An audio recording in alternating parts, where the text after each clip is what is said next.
யூடியூப்ல நியூஸ் பேப்பர்ல எல்லாத்துலயும் பார்த்துட்டு இருக்கேன். இந்த 15 நாளா நீங்க எவ்வளவு கஷ்டப்பட்டு இருக்கிறீங்கன்னாக்கா 2 மாசத்துக்கு உண்டான வேலையை நீங்க முன்னாடியே செஞ்சு கொடுத்துட்டு இருக்கீங்க. அதனால இந்த மேனேஜ்மெண்ட்டுக்கு அந்த வருத்தம் தெரியல. கரெக்டுங்களா? 2 மாசத்துக்கு உண்டான வேலையை நீங்க முதல்ல செஞ்சு கொடுத்துட்டு இருக்கீங்க. அதனால அவங்களுக்கு உங்க அருமை தெரியல. 200 பேரை பின்னாடி இறக்கிங்கிறான். கரெக்டா? அந்த 200 பேரு வெறும் போய் லேட்டா தான் பாக்கணும். ஏன்னா ஸ்கில்டு பர்சன்ஸ் எல்லாம் இங்க இருக்காங்க. நீங்க கத்து கொடுத்தாதான் அவங்களுக்கு வேலை தெரியும். இல்லன்னா வேலை தெரியுமா அவங்களுக்கு? பீகார்காரனுக்கு ஆந்திராக்காரனுக்கு இங்க வேலை தெரியுமா? தெரியாது. நீங்க எல்லாம் இந்த மாதிரி ஸ்கில்டு பர்சன்ஸ் சொன்னாக்கா அந்த மாதிரி ஸ்கில்டு பர்சன்ஸ் கோல்ட உருவாக்கணுங்க. நீங்க இந்த மாதிரி கஷ்டப்பட்டு இந்த பகலுக்கு நீங்க உழைச்சிருந்தீங்கன்னாக்கா இந்த வயிற்றுல நீங்க இப்படி உக்காந்துட்டு இருப்பீங்க வெறும் 15,000 ரூபாய் சம்பளத்துக்கு. ஆனா எம்ப்ளாயிஸ்க்கு அந்த வருத்தம் தருங்க.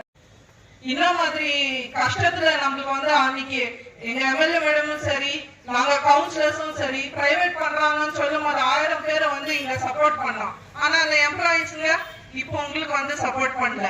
ஏன் சப்போர்ட் பண்ணல? மேனேஜ்மெண்ட் ஒத்து போறீங்களா? தயவு செஞ்சு வேண்டாம். இளம் புயல் எங்கெல்லாம் உட்காந்து இருக்கீங்க. அந்த 200 பேர் இறக்கிருக்காங்களே அவங்களுக்கு எல்லாம் வேலை தெரியுமா? ஆனா சொல்லுங்க, வேலை தெரியுமா? நீங்க கத்து கொடுத்தாதான் அவங்களுக்கு எல்லாம் வேலை. இந்த 15 நாள் நீங்க எவ்வளவு வயிற்றுல உட்காந்து இருக்கீங்கன்னாக்கா ஒரு மாசம் பேமெண்ட் இல்ல. வீட்டுல எப்படி சம்பளம், எப்படி இன்னும் லேடிஸோட வருத்தம் லேடிஸுக்கு தான் தெரியும். எப்படி இந்த மாசம் நீங்க எல்லாம் கஷ்டப்பட்டு போறீங்கன்னு நினைச்சாலே தண்ணியில ரத்தம் வருது. பிள்ளைங்க எப்படி இந்த மாசம் ஃபீஸ் இதெல்லாம் நினைக்கும் போது ரொம்ப வருத்தமா இருக்கு. CMD sir, I'm requesting you, please meet kind-hearted person to our beloved brothers.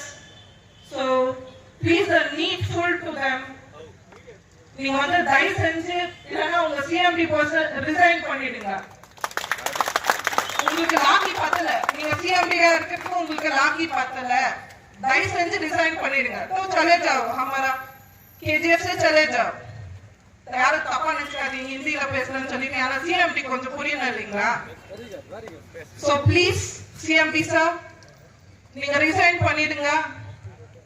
आपको लाकी नहीं है इस पोस्ट के लिए, तो रिजाइन कर लीजिए. இப்ப எம்எல்ஏ மேடம் அப்பாயின்மெண்ட் வாங்கி இன்னைக்கு பேசிட்டு இருக்காங்க. அவங்க நல்ல முடிவா சொல்லணும்னு சொல்லிட்டு நான் என் கடவுள் பக்தி ஜாஸ்தி. உங்களுக்காக நான் கடவுள்கிட்ட வேண்டிக்கினேன். மேடம் நல்ல முடிவா சொல்லணும் அப்படின்னு நான் கடவுள்கிட்ட வேண்டிக்கினேன். அதே மாதிரி நம்ம குமாரசாமி ஜி வந்திருந்தாங்க. ஃப்ரைடே மட்டும் நம்மளுக்கு டைம் கொடுத்துருக்காங்க. அந்த அவரும் நல்ல முடிவை சொல்லணும். உங்களுக்கு சம்பள உயர்வு ஜாஸ்தி பண்ணணும். ஏன்னா நீங்க செய்யற வேலைக்கு உங்களுக்கு தான் அந்த கஷ்ட வலி வேதனை எல்லாமே தெரியும். CMD-க்கு தெரியாது.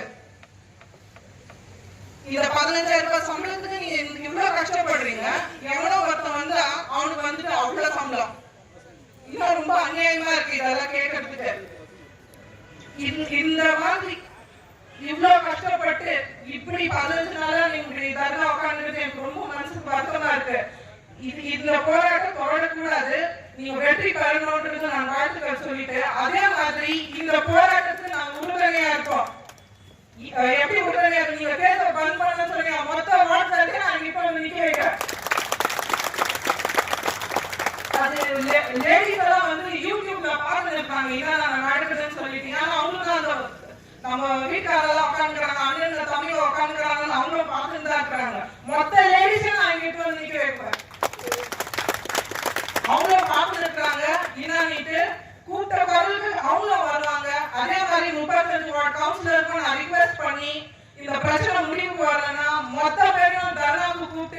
கவுன்சிலர்ஸையும் ரிக்வெஸ்ட் பண்ணி மொத்த வார்டு எங்களுக்கு வந்து நான் நிக்க வைப்பேன்.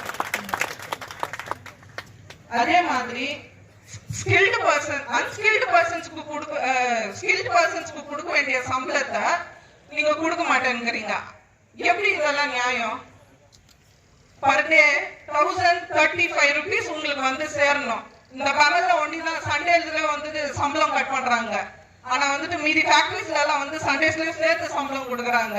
உங்களுக்கு கொடுக்க வேண்டிய சம்பளத்தை ஒழுங்கா கொடுத்தாலே போதுமே. ஸ்கில்டுக்கும் அன்ஸ்கில்டுக்கும் வித்தியாசமே இல்லை இங்க. இந்த மாதிரி ஒரு மேனேஜ்மெண்ட் நான் எங்கேயுமே பார்க்கல. எம்எல்ஏ மேடம் வந்தப்போ சார் ஒருத்தங்க சொன்னாங்க, ஒரு கவுன்சிலர் வந்துட்டு இழுத்து மூடிட்டாரு, வெளியே ஆளுங்க மைண்ட்ஸ்ல வெளியே ஆளுங்களை கூட்டின்னு வரும்போது ஒரு கவுன்சிலர் வந்து சண்டை போட்டு இழுத்து மூடிட்டாங்க அப்படின்னு சொல்லிட்டு எம்எல்ஏ மேடம் கிட்ட சார் ஒருத்தர் சொன்னாரு. அதை நான் பார்த்தேன். அதே மாதிரி நான் இப்போ சொல்றேன் சார், உங்களுக்கு நாங்க சப்போர்ட்டா இருப்போம். என்னோட மாமாக்கு கொஞ்சம் உடம்பு சரியில்லை, இல்லைன்னா அவரும் வந்திருப்பாரு.